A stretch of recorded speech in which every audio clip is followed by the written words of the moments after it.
Game on 2FM. With Green Farm, a nourishing addition to any sandwich, salad, stir fry or snack. Natural protein your way. Thanks to you, Jenny Green. It's Wednesday the 25th of August and this is Game On. Coming up today, we'll hear from Tokyo after day one at the Paralympics. Plus in football, Harry is staying. Spurs fans rejoice as Kane commits to Tottenham. Here's Kane, looks up, Harry Kane! Oh, that's brilliant! Harry Kane once again!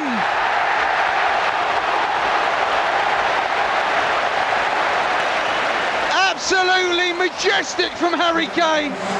He's loving it, and so are we. We'll hear from Ryder Cup captain Padraig Harrington on the big calls ahead with his selection deadline just weeks away.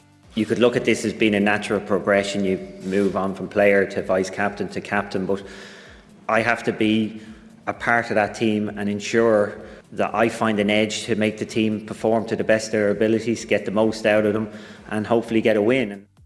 Aisling Connolly and Anya Connery preview the All-Ireland semi-finals in Camogie as Tip aim to go one step further at Croker. That ball was overhit, intended for Orla O'Dwyer, but Tipperary are going to get it back. How about that for a shot by Emer McGrath? That is a fantastic point. I said she hadn't scored so far. She has now. Didn't take the ball into her hand. That was one of the best points of the game.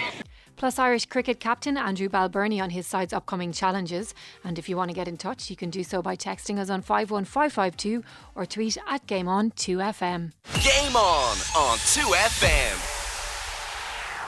You're all very welcome. We are going to get straight into the football because it was a bit of a crazy day. Harry Kane tweeted a little bit earlier that he is going to be staying at Spurs this summer and is 100% focused on helping his team achieve success. I'm joined now on the line by football journalist Fergal Brennan. Fergal, there was a bit of a stalemate, but I don't think many people were really expecting this today. I think, again, it comes down to an issue of time, and that's been the problem in the last couple of weeks. As we've got closer to the end of the transfer window and Tottenham not being able to sort the deal that suited them to get the price that they wanted, and most importantly, being able to sign a replacement. I think the interesting news surrounding Tottenham and their attitude towards dealing with Manchester City and dealing with Harry Kane, that hasn't really changed since the start of June. It's been the focus of Daniel Levy and the new manager Nuno Santo to keep him at the club. Obviously, we all know his contract situation. He's tied to Tottenham for another 3 years. Their position all along has been, this is our asking price for him. However, we do not want to sell him. The only way we'd even consider getting involved in a possible negotiation is if our asking price, which is rumoured to be in and around £150 million, is met. Manchester City have had two bids. They haven't quite reached that. I think 140 with some add-ons and variables was the closest that they got. But we've seen a similar situation with Tottenham in this regard in the past. If you look back to Michael Carrick, Luka Modric and obviously Gareth Bale when he moved to Real Madrid, they do have a very specific way of operating. There's never been a position where Tottenham and the chairman Daniel Levy have changed and said, yes, we are opening to sell if this price is met. It's been a case of, this is the only way we'll even consider it, but we really do not want him to go. And we're seeing, as I mentioned on the show last night, we're seeing the power of players being held to contracts in this type of a situation. We're very, very used to situations where players have so much power, their agents are able to force through deals, but Harry Kane has a very, very watertight contract at Tottenham, and Daniel Levy, Nuno Santo, although I don't think he's had an enormous influence on the situation, but Levy and the Tottenham board and people working behind the scenes have simply just invoked the terms of his contract. I don't think anybody kids themselves that Harry Kane didn't want to leave. He clearly wanted to leave. He stated that at the back end of last season. There's been some friction during pre-season and at the start of the current campaign. He now is essentially being held to the terms of his contract. Whether Manchester City were willing to go that little bit further and meet what Spurs were asking for, I don't actually think it would have made an enormous amount of difference, because Daniel Levy and Tottenham will have looked at the situation, evaluated the risk and decided it's just not worth it. Keep Harry Kane for at least another 12 months, see where the land lies then, and then make a move. But for now, as Harry has tweeted this afternoon, he's staying at Tottenham. Read into the message what you will, but he will be in a Tottenham shirt this season. When you say read into the message what you will, do you think that he did leave it a little bit open, like he didn't firmly close the door on leaving completely? He said this summer, and I mean, you can interpret this summer as being the next few weeks if you wanted to. Yeah, I mean, I think that the statement, or rather the tweet itself, is pretty open-ended.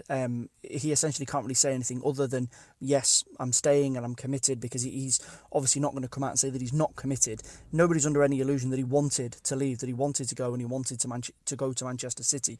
I think the door is now closed in terms of the transfer window. He's definitely not leaving. He said that he's staying. I can't see any sort of dramatic U-turn, particularly because he's been so public in saying that he now is remaining at Tottenham. I don't think his attitude and his motivation towards wanting to leave the club has changed at all. I think if there was to be some freak occurrence in the next few days, he would still go. But it seems to me that the door is now closed. We're 6-7 days away from the transfer window closing. I think this is no longer a starter. I think Harry Kane is staying, and that's done and dusted. Do you think that maybe Manchester City didn't want him as much as they thought that he thought that they wanted him? They did pay 100 million for Jack Grealish. I mean, did they just prioritise Grealish over Kane? I think it's a strange sequence of events. I think they thought that negotiating with both Villa and Spurs would follow a similar tact, whereby they would meet the asking price. Obviously, that was more of a formal situation with Grealish because he had an actual release clause in his contract, and that's just not the case. You've seen a difference here in what type of pressure the superpowers of the Premier League can exert on an Aston Villa, but they're not able to exert on a Tottenham Hotspur, and that's exactly what's happened. I think they were confident of getting both deals done. I think they've budgeted to get both deals done. I think they've planned to get both deals done. Obviously now Kane hasn't happened. It's a little bit of back to the drawing board. Now I do think they wanted him. I do think they were willing to pay what Tottenham would have opened negotiations on. But I think it just comes down to a very simple and straightforward fact, which is Tottenham's position in this is all along being, we want to keep Harry Kane. Whatever Harry Kane wants or Manchester City want is something else. But we are in control of the situation. We have his contract and we want to keep him. And that's exactly what's happened. Well, I think it's fair to say as well that Nuno Santo did handle the whole situation very, very well. He said the right things at the right time. He was speaking to the press today and, of course, asked about it. Let's hear what he has to say. Great news. Great news. Fantastic news for everybody. Did you always know, you always seem quite confident whenever speaking to you and listening to you that Harry was going to stay. Is that right? I think since Harry joined us, he's been working. So this is what we value. His attitude in training sessions have been great. So it's finished. Harry's going to be with us. He worked today. He's an option for tomorrow. Like I said, fantastic news for everybody. And what have you said to him regarding the season ahead? Just like I speak to all the players, let's get ready to help the team. It must have been a weight you've been carrying on your shoulders for the last few months. We are all very happy. One of the best players in the world. So we are all very happy, delighted to have one more option to the season ahead of us. How important were Daniel Levy and Fabio Paratici in keeping Harry Kane at Tottenham for this season? I think all the persons involved in the situation were important. All the persons. Everybody. So it's good that this issue is over and we can proceed as normal. He's just going to get on with it, really, isn't he? What could he say there? I think, again, it comes down to a situation. Nuno Santo has probably got the least influence over this situation compared to Patrici and Levy and Harry Kane himself. This is an inherited problem that goes back even further than Jose Mourinho's time in charge. This goes back to Mauricio Pochettino, where Kane feels promises, guarantees were made about the direction that the club was moving in, money that was going to be invested in transfers and where the club expected to be in terms of their objectives. That's been Kane's point all along, that he feels where Tottenham were expected to be, they're not, and he feels that they've fallen short. He feels, and what he said earlier on this summer, is that he's kept up his side of the bargain. He's scoring goals. He's been their talisman, their leading player for so long. He's now kind of outgrown the situation. In terms of Nuno Santo, you're absolutely right. There's very little more that he can say because he's walked into this situation. He's had to manage Kane without really having an enormous amount of contact time with him and knowing that ultimately Kane's future was going to be decided by Daniel Levy. I think, as straightforward as it sounds, Nuno Santo, as you mentioned there, just wants him back in the team, He came off the bench at the weekend when they beat Wolves. The fans showed their appreciation to him. They don't want him to leave. They want him to stay. They know just how important he is. And now Nuno Santo, because a line has been drawn under this, he can start planning with Harry Kane tactically in training. He can start to maybe look to build some patterns of play, bring in some of the new players in. Bryan Gil, who they've brought in from La Liga, looks tailor-made to link up with Kane now that he's staying. Nuno can now plan for the next few months ahead, because this was in danger of going all the way to the wire and just dogging Tottenham until the transfer window closes. Nuno has now just removed the biggest headache that he's had this summer.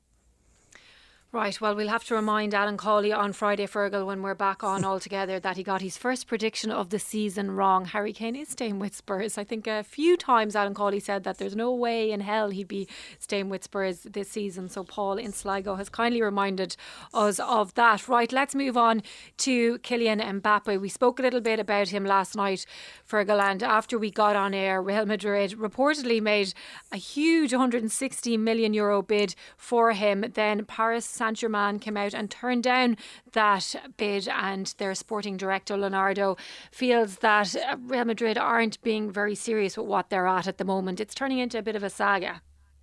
It is indeed, and Leonardo's quite an interesting character, because in a world of sheened PR from football clubs where they just make quite run-of-the-mill and basic statements, he really wears his heart on his sleeve in press conferences, and he gives details that you don't really get from other clubs. He said that yes, a bid has come forward in and around €160 million for Mbappe.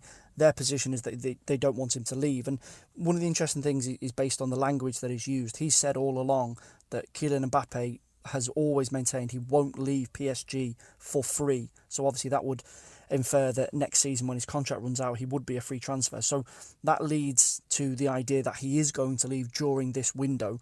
PSG and Leonardo want to keep him. They've been honest and said they've tried everything in terms of contract negotiations. They've said they've looked to raise his wages to match any other player in the team, which includes Neymar and Lionel Messi. And Kylian Mbappe is still not interested in signing a contract extension. According to Leonardo, Real Madrid's negotiating tactics he's very unhappy with. He said they haven't met his expectations in terms of fee and in terms of the way that they've handled this. And this is turned into a real war of words. And these are two clubs that, when it comes to transfer negotiations, rarely cover themselves in glory. They do have a reputation for being a little bit underhand and a little bit kind of dark arts in the way that they deal with these things. And that's something that Leonardo has raised within all of this. He said that Real Madrid have reached out to Kylian Mbappe's family, to Mbappe himself, to his agent, rather than going through the club. And it's all very cloak and dagger. There's less openness. And there was a fantastic story when he joined PSG from Monaco. Unai Emery, who was the PSG manager then, actually went to Mbappe's family home with a big box of croissants and breakfast, and he sat down and he had a meeting with Mbappe and his parents and his family, and that's how the deal got done. I'd be very surprised if Florentino and Leonardo sit down and have a croissant and a chat over this. This has got very, very ugly already, and a week to go until the transfer window closes. I think it's only going to get worse, given the fact that it seems to be PSG are having their arm twisted a little bit. I think I said on the show yesterday that I don't see all of these big deals going through. I think one of them could. As it stands, if one deal is to go through before the transfer window closes, it looks like it could be Mbappe to Real Madrid. Right, so that ends the speculation that he might be going to Liverpool then, Fergal. Unfortunately, yeah, I just think Liverpool, in terms of the way that they operate and in terms of the way that they sign players, it doesn't fit with where they look to go into the market. I think if this was a situation whereby Real Madrid fail, he starts the season, the transfer window closes, and it becomes a free transfer battle in January, then I think Liverpool will enter the conversation, because they will be in a position to offer a wage package. They're not in a position to offer in and around 150 million for him and enormous wages. They are in a position to get into a wage battle, but they're not in a position to get into a transfer bidding war with Real Madrid. Right, well, the manager merry-go-round is starting, it seems, already. We know Mikel Arteta is under a lot of pressure.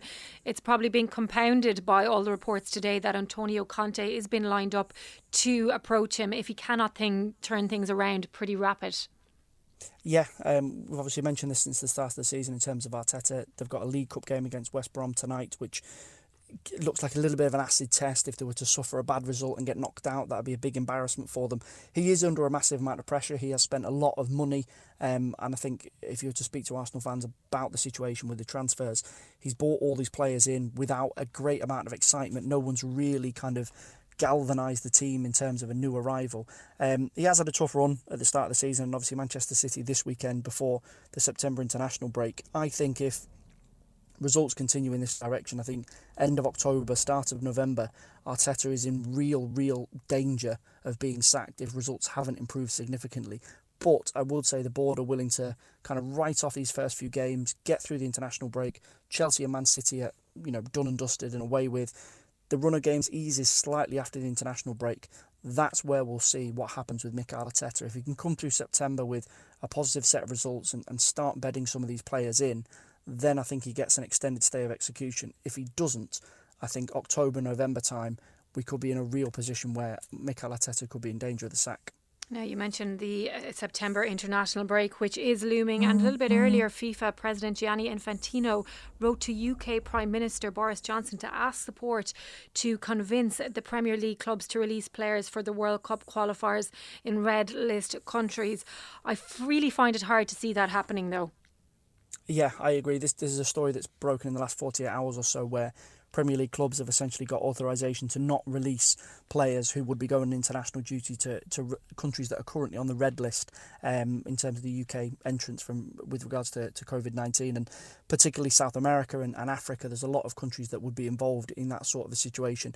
I agree. I can't see it being reversed. I think clubs already have a lot of power when it comes to releasing players for international duty, particularly if it's a long haul flight to South America, where they know that they're going to lose an extra day or two either side due to travelling and time difference and that type of thing. I don't see it changing. I know FIFA are trying to get involved and trying to look to move the goalposts a little bit. I think we are very, very close to when these players would have to be leaving on international duty for there to be a big change. And I think in terms of the amount of travel, the time distance, the potential for quarantine when they return, there's too much at stake. I think in regards to Liverpool, obviously they've got 3 Brazilian players in Alisson, Fabinho and Firmino. They could miss up to 3 games given the way that their fixtures pan out in September, and Jurgen Klopp can't afford to miss 3 massive players for 3 games. And at the moment the Premier League are absolutely in favour of it because it sticks in their favour. The players stay in the UK, they can rest, they can train and prepare for the next game. International teams will obviously be damaged by it, but at the moment it seems as if there isn't going to be any change. Okay, and just before we finish up, Fergal, a good night for some Irish teenagers last night. Evan Ferguson and Andrew Mourne both made their first team debuts for Brighton, and then James Furlong was on the bench as well. Yeah, obviously kind of on a senior level, everyone's looking at results in the first couple of weeks of the season ahead of the World Cup qualifiers next week. But Evan Ferguson's such a brilliant success story at Brighton. He's got such a fantastic future ahead of him. You talk to people connected with Brighton, journalists, coaches at the club, and everyone's really, really tipping him as a future star. And he is so young. He's got so many years ahead of him. We only got to see a little glimmer of him last night, but the signs do look positive. And Brighton in the last few seasons has become a bit of a hotspot for Irish talent. Obviously Shane Duffy and Aaron Connolly who've made it through to the first team. Jason Malumbi has seen his first team opportunities cut a little bit short. I know he's picked up an injury at the start of the season, but it looks really, really positive for Ferguson. At a time where we're looking for positive young players coming through into the national team, he's somebody that is definitely one to watch. It's still a long way to go. Obviously 16 is still very, very in his formative years, but he looks a real prospect. He's powerful, he takes people on, he can score goals, and everybody will be keeping an eye on him. And the fact that Brighton are willing to play him, albeit in a cup game, it's still a senior game at such a young age, just proves how highly they think of him. Yeah, I'm looking at a photo of him here. He is absolutely huge. Looking forward to seeing how he develops and progresses over the next few years. Fergal, thank you so much for joining us. Just very quickly, a text from Brian. He said that if Grealish is worth 100 million, then Kane is worth twice that. The price that they paid for Grealish changed everything. We'll put that to Fergal and Alan on Friday. Now we are moving along to the Paralympics. It was day 1 today, and to tell us how day 1 unfolded at the Games, here's Siobhan Madigan in Tokyo. A busy opening day for the Paralympic Games here in Tokyo. There were Irish in action in the pool at the Velodrome and in the table tennis hall. 16-year-old Limerick teenager Roisin Ní Riain placed 8th in the final of the 100-metre butterfly in what is her Games debut. She swam brilliantly in her morning heat and touched the wall in 1 minute 8.18 seconds. It's the second Games for Portarlington's Nicole Turner. She's now 19 and made it through to a final again this evening. It's her 6th at Paralympic level. Nicole swam a personal best in the 50 free this morning and went lower again this evening, finishing up in 8th position in 35.29 seconds. I'm being hard on myself if I say I'd like to go to a bit faster, but it was about a quarter of a second faster than this morning, so it's another PB, so I am really happy.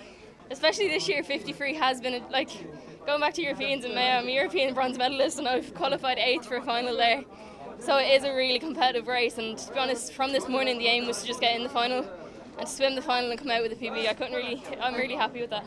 Barry McClements was the first member of Team Ireland in action this morning, but was disappointed not to progress from the heats of the 400 freestyle despite swimming a personal best. His specialised event is the 100 butterfly later in the week. Another Games debutant is Colin Judge. He lost his opening match in the table tennis arena, losing out by 3 games to 1 to Zhao Ping of China. He's a 3-time Paralympic medalist. Colin will be back in action tomorrow in a must-win encounter if he is to advance beyond the group stage. Roscommon's Rochelle Timothy was on her bike in the Velodrome in the C1-3 3000 individual pursuit, lowering her own personal best by a distance. A 9th place finish for the Ballymoe woman who only took up paracycling 3 years ago. The competition was top-notch and in all 4 new world records were set in Izu this morning, but Timothy feels she still has plenty to prove this week. It's a PB, so it's brilliant. It's a massive, probably 14 seconds off what I did at Worlds, so it's massive over that distance. But I kind of knew coming in I was in good form, and it was just a case of going fast, forget about everyone else. Especially for timed events, you're just doing as fast as you can. The track is absolutely brilliant, it's running really fast, so we've nothing to complain about there. For the 500 in 2 days' time, I know I can go faster on the track, so it's just a case of going all out for that. And I'm surrounded by top class athletes. The cycling team, obviously, there's many medals I hope going to come home from them, and just they are so brilliant. It's unbelievable to be around them.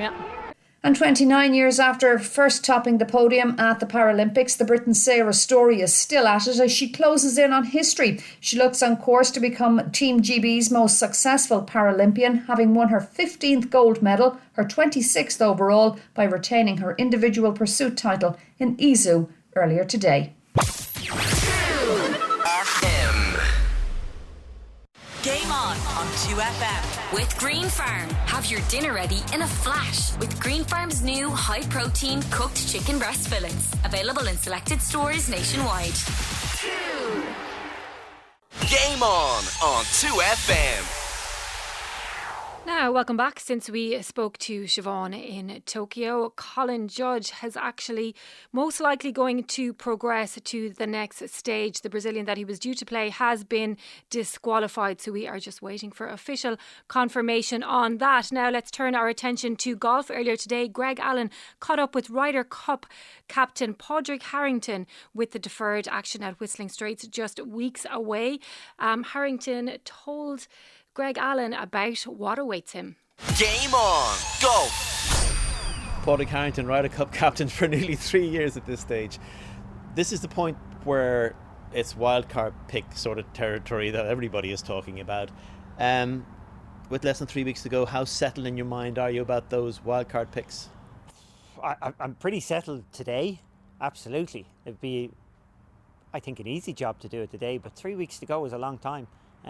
3 more tournaments, and especially the last tournament being such a significant event, the BMW PGA. So, yeah, if it was today, no problem. 3 weeks' time, a lot can change. And in that 3 weeks, with a lot of to be changed, do you want it to change, or would you be just happy now to cut it off at this stage? Because clearly, you must have in your mind your formulated 3 picks almost at this stage. Well, it'd be an easier life if it didn't change right now, because we can obviously do the preparation in terms of partnerships and things like that in advance. But if it changes, it changes. If players who have potential come deliver over the next 3 weeks, sure, of course I'm happy with that as well.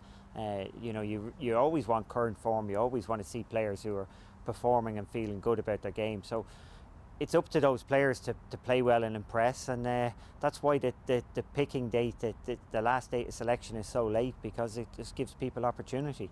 It's a little tougher for us, but for the captain and the vice captains. But no, we'll see how it goes over the next 3 weeks. How are you feeling about your underdog status, which is 10 Americans in the world's top 12? Like, it's the world rankings have never been like that. They're very strong, and to be honest, only with the new change, will only go more that way down the road. Look, it's they're very, very strong, incredibly strong. We've got to figure a way of coming together and being a better team than the individuals, and overcoming it. But there's no doubt that the Americans, if it was a computer program run out on a gambling website, they're going to win.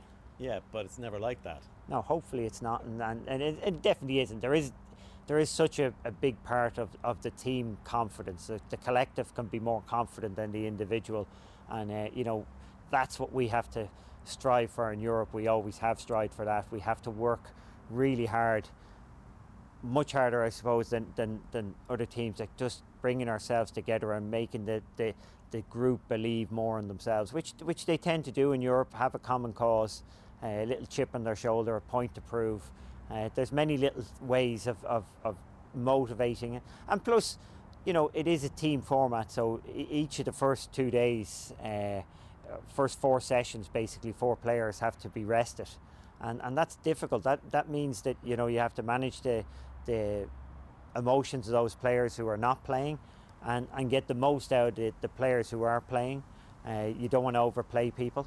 You don't want to tire people out physically or emotionally. It's a long week, so there is a significant amount that goes on behind the scenes that can make a difference to the team performance. So the further into the underdog status Europe are, it's probably the strongest American team in 40 years. You're on their soil. But is it a case that... Have you anything good to say? Yeah, but that's the point. The further underdog you are, do you find that will possibly galvanise the team, that your job to bring them together as a team will not be as great, because Europe traditionally just come together as a team? I think we're galvanised as it is. I think we're motivated. We don't need to be any more underdogs than very rare have we ever gone in as favourites, let's say. This seems like a very, very strong US team. So we don't need it anymore. So I don't want to be more underdogs. Just underdogs is enough. We will have to work, as I said. We know we have to be motivated. We know we have to get out there and do and make the most of what we've got in terms of partnerships and team, and players are going to have to lead, and players are going to have to deliver that week. And there's a certain pressure involved, but more, when it comes to Europe, there's definitely a will that they want to go out and figure a way of winning. We're going there to, I think, we're going out there to work out how we can get this done. It's nearly like we're looking forward in this sense, that we're trying to find a way to bring the best out of ourselves as a team, and it's not a question of that we've nothing to lose going in there as underdogs. It's not as simple as throwing that at it. We've a lot to go out there, but we're trying to prove ourselves rather than going out there thinking like that we've nothing to lose. Shane Lowry and Victor Hovland, let's, fingers crossed, hope that they're going to be in the team, because fresh blood is always important to a team, and they're not just any fresh blood, they're ready to go. And the extra year that COVID has added to the Ryder Cup schedule, has that been good for players like them? I'm not sure what the extra year has done. I can only look at those players right now at this moment. Victor is 100% in the team. He can't be passed. Look, both Victor, you need rookies. Both Victor and Shane. Shane is in last spot, but playing very well. And it'd be a shock if he hasn't done enough at this stage. I think you need your rookies. You need the enthusiasm that they bring, and both of them are very good around others. They play well with others, let's say. So they're great guys to have in the team. Both great players, and from looking at the stats, they match up well in terms of foursomes and fourballs. So they give plenty of options. to some of the experienced players, and it is very much like the reason you need rookies and things. You need to have the experienced players kind of get a kick out of maybe leading and captaining a foursomes or a 4-ball match with a rookie, and leading them out there and showing them the ropes. I know you don't think of Shane or Victor as rookies because they've done so well, but we have a pretty experienced team. So it gives a bit of purpose to some of those senior players that they can lend a helping hand. And to the experienced heads, like you've absolutely expressed your admiration in the past for Sergio Garcia and Ian Poulter, being men who are transformed when they play Ryder Cup.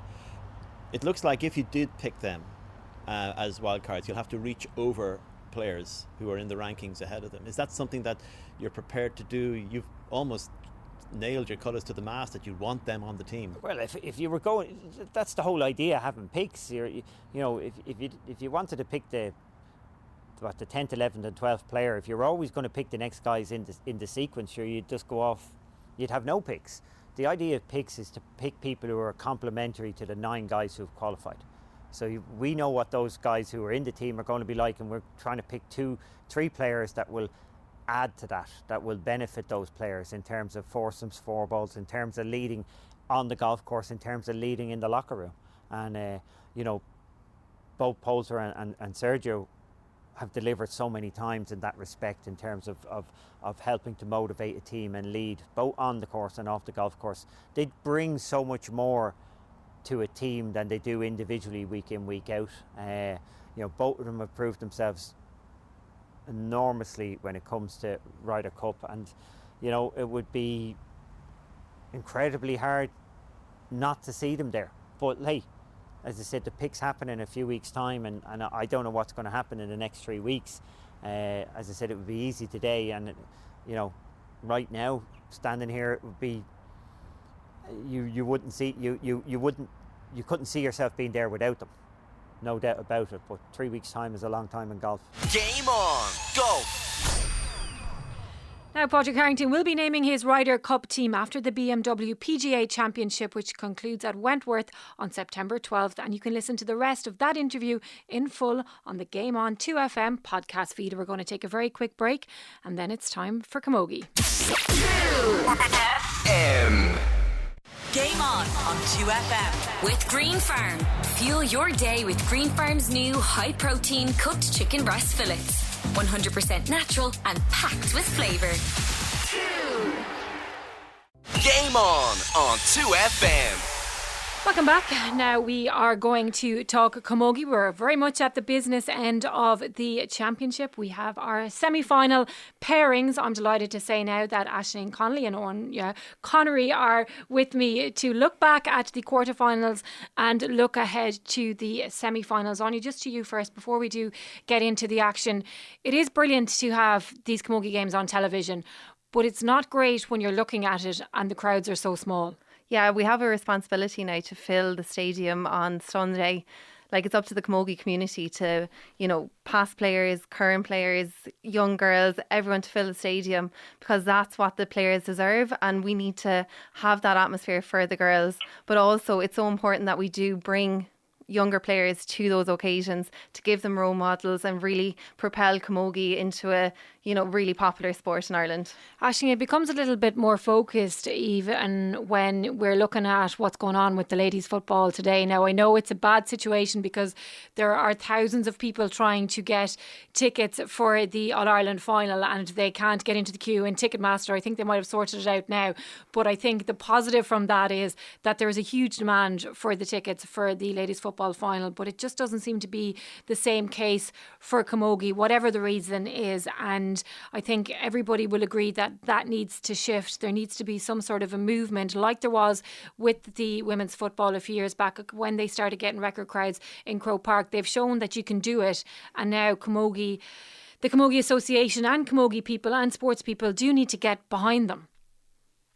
For sure, Marie, yeah. So like the Ladies Football Association have done great work over the last few years, and their title sponsor Lidl as well, like those ads that we see on the television are really powerful, and they'd almost make your, the hair stand up on your back, and you want to actually be out there playing because it's so aggressive and it looks so athletic, and it really showcases the female sports players for what they are on the ladies football side of things.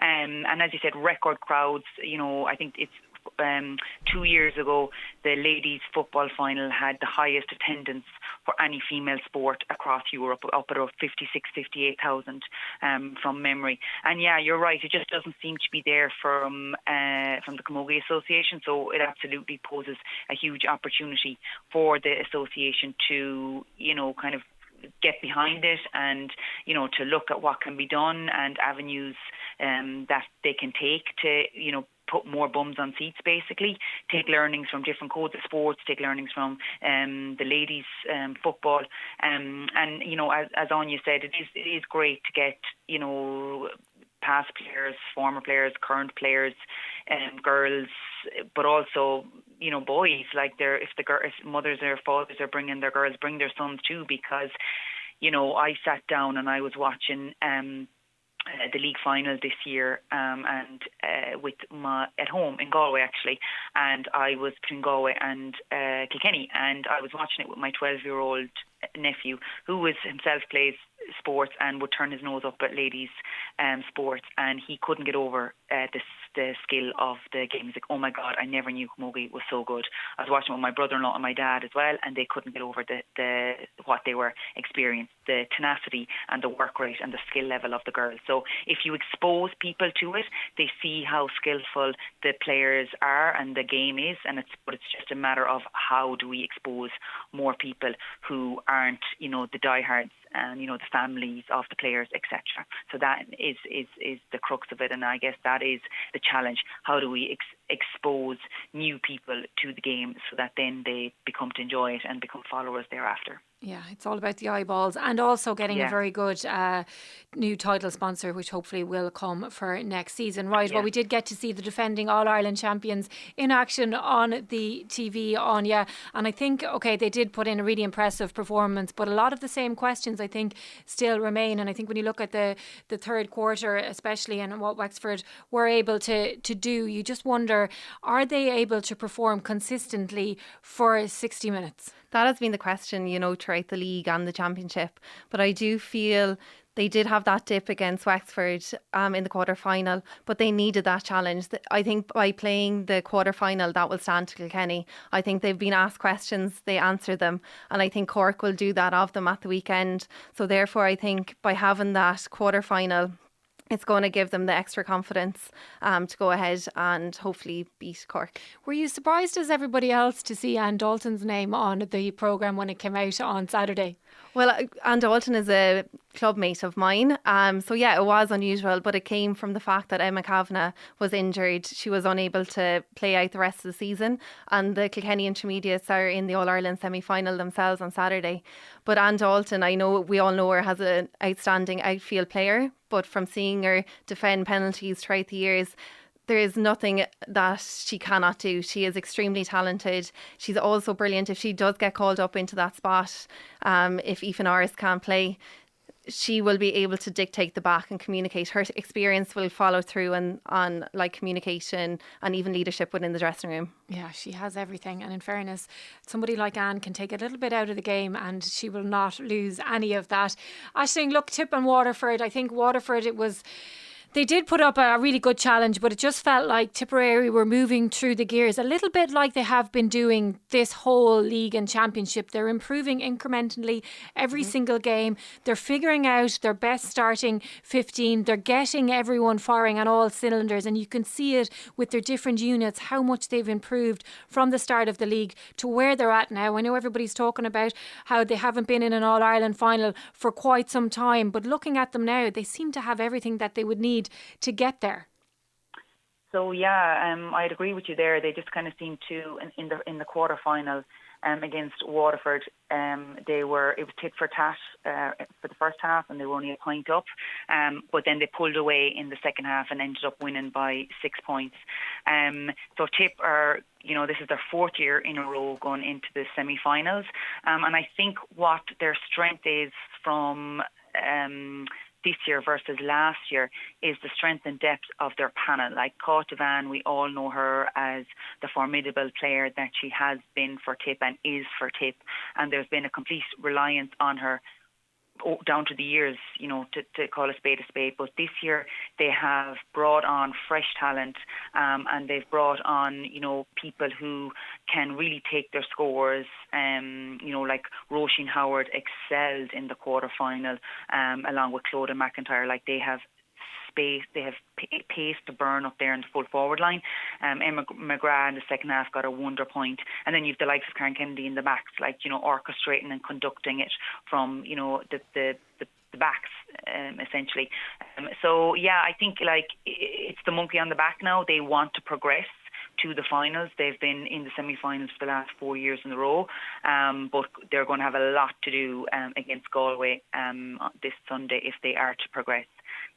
They can't have any lapses in concentration. They need to take all their chances and goal chances at that as well, and start from the get-go, from the word go, fast out the blocks, because, you know, Galway will punish if there are any any slips, and Galway work rate is savage as well. So yeah, it would be great. Like, these 4 teams have been in the semi-finals the last 4 years. It would be wonderful to see a new team in the final. You know, the last 4 years it's either been Kilkenny, Cork or Galway, but it would be lovely to see Tip. But I'm a Galway woman, and I'd be very much shouting on for Galway, but they will be up against Tip, because, as I said, they're a more balanced team this year than they have been in previous years. We haven't seen Galway in a little while, though, Anya, and when you think about the importance of momentum in sport, for Tipperary to have come through that challenge will give them great confidence, you know, when you add in the fact that things are starting to click so well for them on the pitch. Which team would you prefer to be the one heading into this with a little bit of a break, or the ones that have just had that tough game? Look, I think ultimately it's better to play a game. Like, you get more match practice, you're sharp, you're in game focus. But saying that, I think that Galway have too much for Tipperary. You know, the last competitive game that they played, it was against Kilkenny in the championship, and they went down to 14 players, but their work rate got them over the line. They scored 1-3 without reply, and to do that against a Kilkenny team that's been firing, it just shows the calibre in their team, and especially with their attacking threat. They've Ailish O'Reilly, Siobhan McGrath, Aoife O'Donoghue, Niamh Kilkenny in from midfield. So the quality of player, I think, will be just too strong.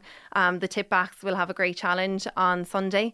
I'm not completely writing off Tip. I think they will put it up to them, but I think it's maybe a year too early for Tip to get over the line. Yeah, I think that word Aisling used there, balance, is probably key, because you throw in the likes of Sarah Dervin as well. You know, just all across the pitch, they do have such quality players, and players as well that are experienced and that know how to win and know how to go out and beat the big teams like the Kilkennys, and they will have no fear of going in playing Tipperary. Cork and Kilkenny is an interesting one, Aisling, and, you know, it's a great rivalry. They've given us some brilliant games, and I think when you look at the two of them, it's probably fair enough to say that neither have really taken flight this season yet. Like, neither have got going.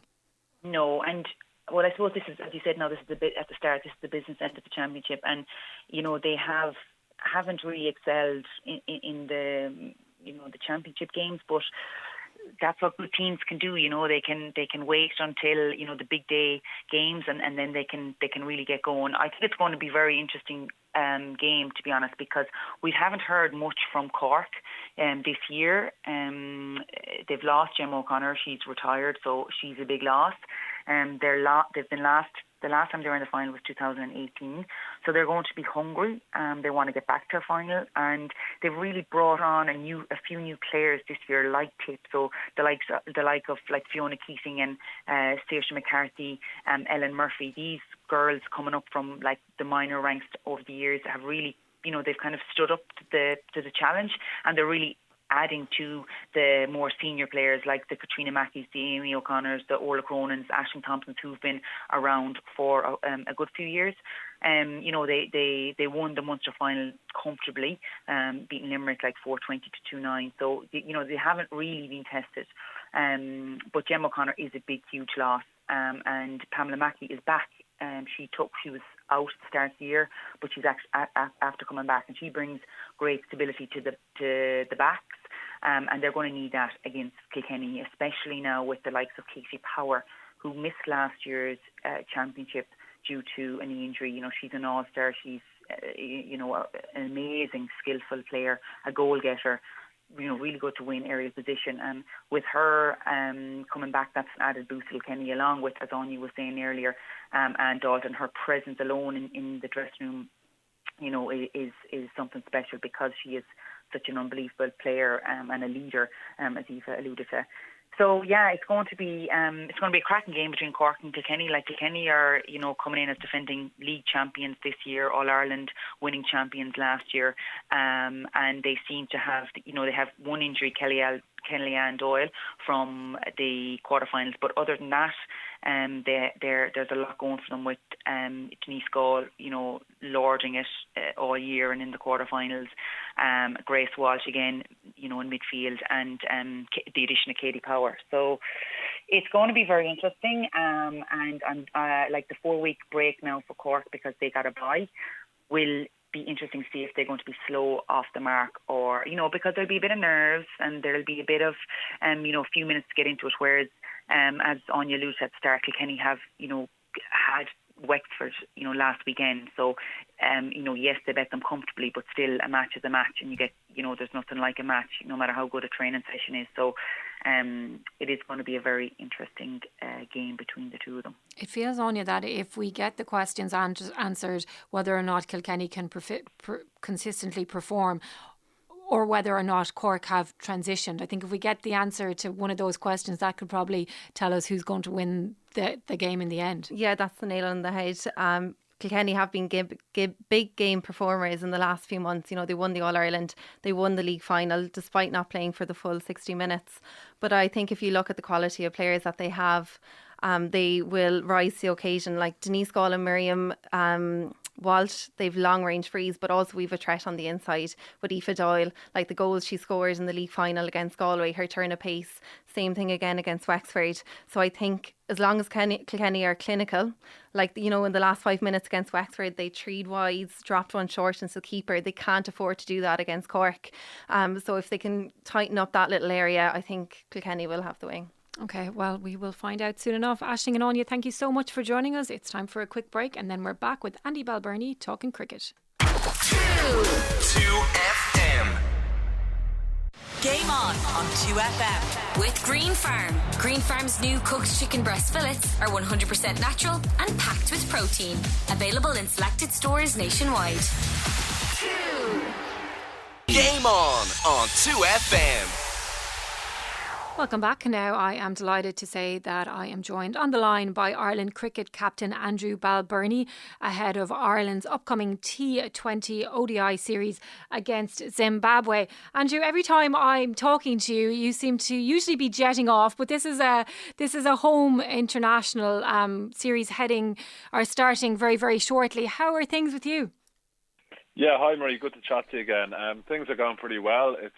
It's nice to be playing home games again. We obviously were fortunate enough to play against South Africa in sort of July time, but the opportunity to play more international cricket at home in front of crowds, albeit smaller than usual. We're very excited in what is going to be a very busy period for us.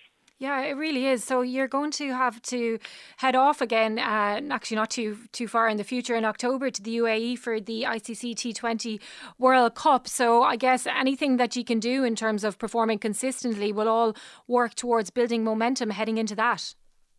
Yeah, it'll be tricky enough because we have 5 T20 internationals starting on Friday. Then we have a 3-day ODI series, which are obviously vitally important towards qualification for the 50 over World Cup. And then about 10 days after that, we go out for the T20 World Cup. So we'll have to be juggling the formats, but it's brilliant. And it's, a T20 World Cup is one of the biggest stages in our game. It's in the UAE and it'll be watched by millions. And we have a lot of guys who haven't really experienced that sort of a field and that sort of a platform. So it's really exciting to be involved in. But I suppose first and foremost, we've got 5 games to look forward to against Zimbabwe.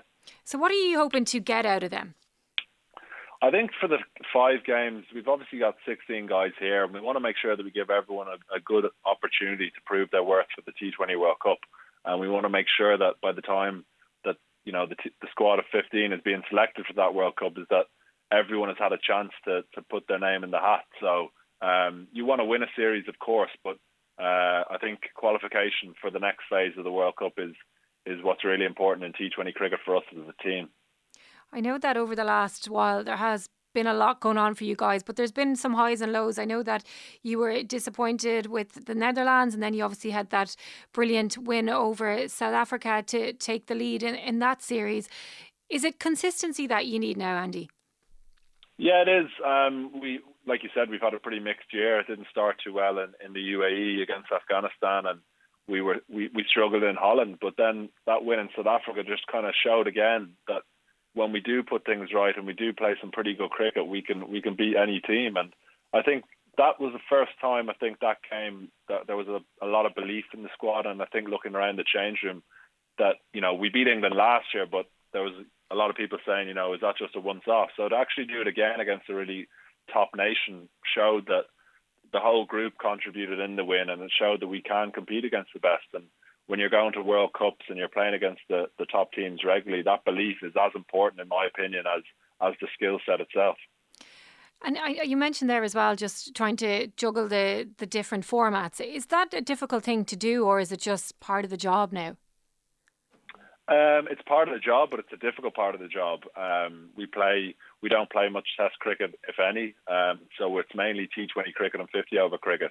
They're both really important forms of the game, with a T20 World Cup this year and one next year. And then obviously in the middle of that, a 50-over World Cup to try to qualify for. So looking from an outsider in, it looks like there's a lot of mix and matching, but for us, it's, the principles pretty much stay the same. We obviously want to play exciting, attractive cricket in T20, but it's a results-based game. So we want to make sure that whatever we do contributes to win. So it's just really exciting to be playing this much cricket. We, like everyone in sport, we were deprived of a lot of game time last year. So to have this much cricket is just really exciting, and one I know that the guys are really looking forward to getting their teeth into. And just for you as well now, heading into that World Cup in October, it's going to be such, as you said, there's going to be millions and millions of people watching you. I don't think here at home we grasp how big a deal it actually is for you guys when you head over to play in something like that. But for you, does that bring a lot of pressure as well, captaining the side in something that is so massive? Yeah, I think captaining the side brings its pressure on its own. I think a World Cup will just kind of make it an even bigger occasion. Look, we've got to get out of the group stage first and get into the main competition, which is our main aim. That'll be really difficult. We know conditions pretty well, but there's always a pressure when you go out and play for Ireland. I know it's a bit of a cliche, but that comes with the territory, and captaining is actually just really proud, and that's the kind of sense that I get. It's the best job in the world, and I'm very lucky that I get to do it for a living. And I'm just really excited to get out there and get out there with a really young bunch who are keen to set the world alight on the biggest stage. Okay, well, I look forward to following it. But first of all, best of luck against Zimbabwe in that series. And Andy, we will talk to you again very, very soon. That is all we have time for. Damien Lawler is in tomorrow, and he'll be previewing all the weekend's Gaelic games, plus Shamrock Rovers and Flora Tallinn tomorrow night. Tara Stewart is up next. Live across the nation, this is RTE 2FM.